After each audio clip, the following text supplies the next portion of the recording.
Welcome to the PODdoctors. I'm Dr. Damien Dauphinee, and I'm here with my partner, Dr. Raafae Hussain. And today, episode number 70. I'll be darned. I actually had a patient today in the clinic who has watched every one of our podcasts.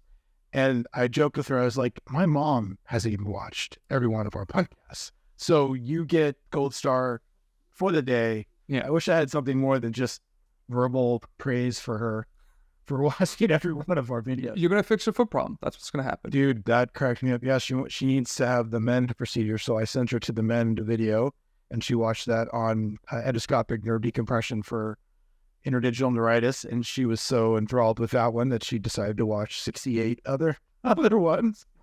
So it's pretty cool. So today we'll talk about athlete's foot. Yes. So the 3 best treatments for athlete's foot. We see this way too often.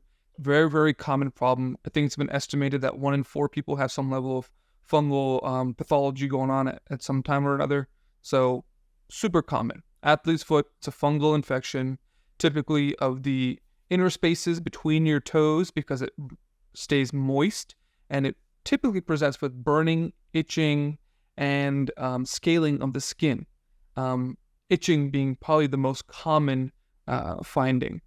But it also one of the most frustrating because people will have this for years and not realize that they have it because they don't feel the itching. And a lot of people assume that like your bottom picture of the scaly dry skin is just plain old dry skin. Yeah.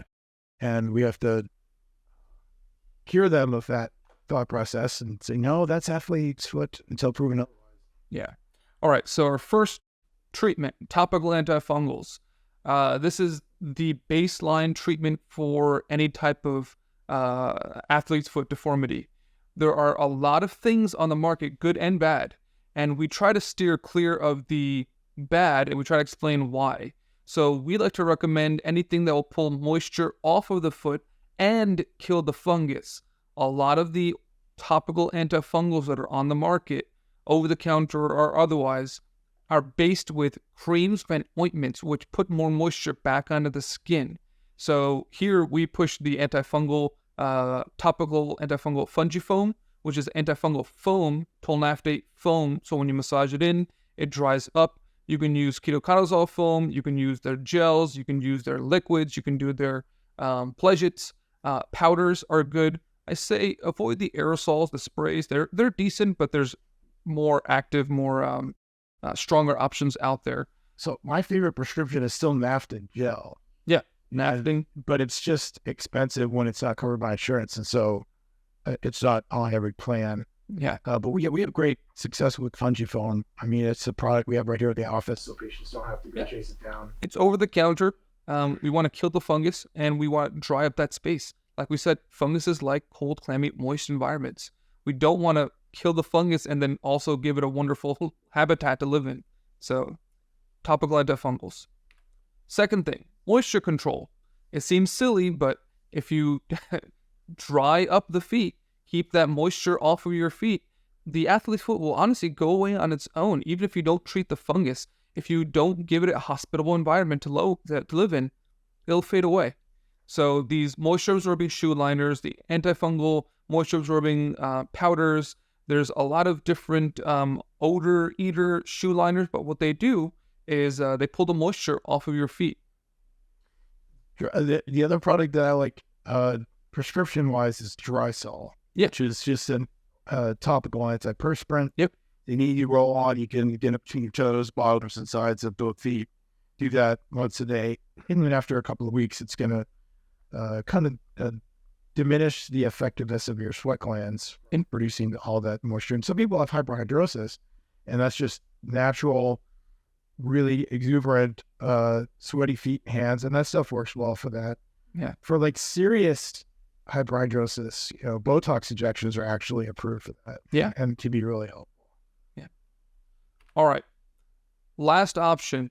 When all else fails, we jump to our oral antifungals. Ready to talk to Dr. House. I already talked to Dr. House. Use some pain meds. Oral antifungals are great. Certain medications we have to be wary of because they put stress on the liver. So we do try to do our first 2 options, but when all else fails, these are the big guns. We bring them out. We kill any fungus that's there. You still do your topical. You still do the moisture control. And then add these oral antifungals and presto changeo, hopefully no more athlete's foot. Yeah, the griseofolin, those folks came out with a micronized version that actually works really well for really severe cases of diabetes, athlete's foot, and seems to be tolerated. And griseofolin in general, was kind of harsh, the original versions of it. But this micronized version seems to be pretty well tolerated. I think it's still on the market. Pretty sure it is. Yeah. But yeah, we go to that when it's a, really recalcitrant version.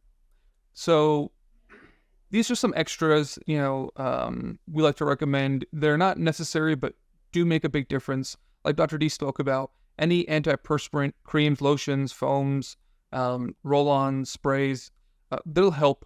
Obviously, if you're sweating a lot and, your job entails you to be, like I have construction workers that are working on hot roofs, no matter what you're doing, your feet are going to sweat, right? Or I have farmers that are in rubber boots all day.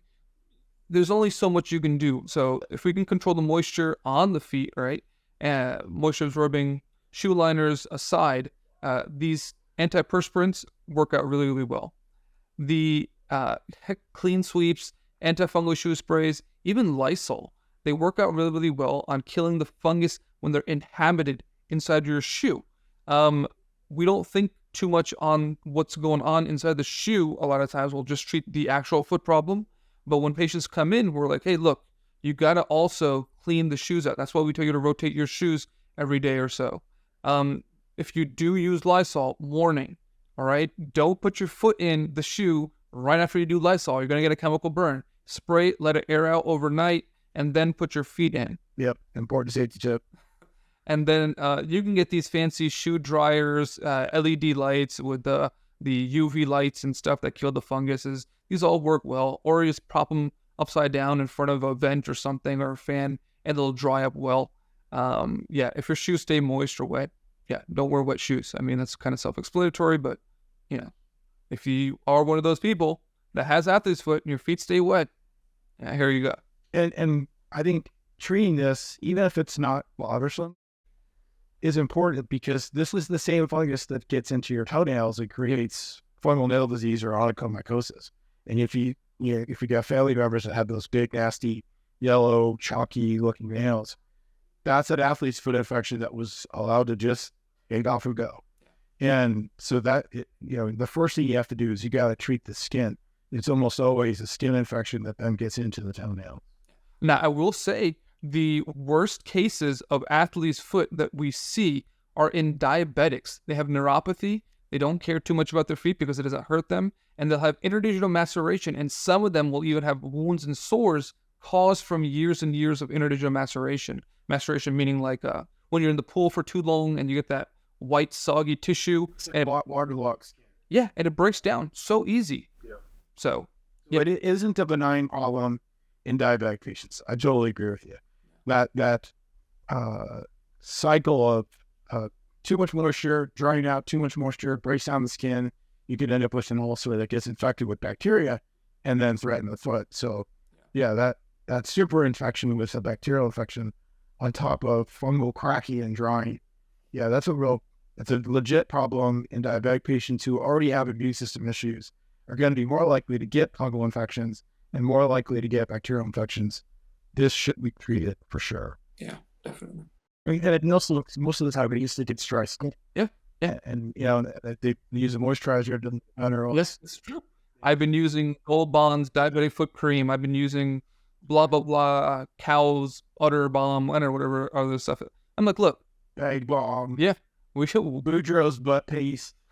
Ever heard of that one? Yes. Boudreaux's butt paste. Yeah, those are sealants.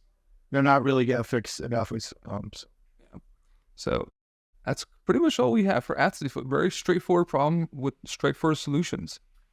And again, in diabetic patients, not a benign issue and should be treated for sure. Yeah. Well, excellent. Thanks, Dr. Hussain, for setting up the 3 best treatment options for athlete's foot. Kind of a multimodal approach, which is always great. We will see you guys next time on the PODdoctors.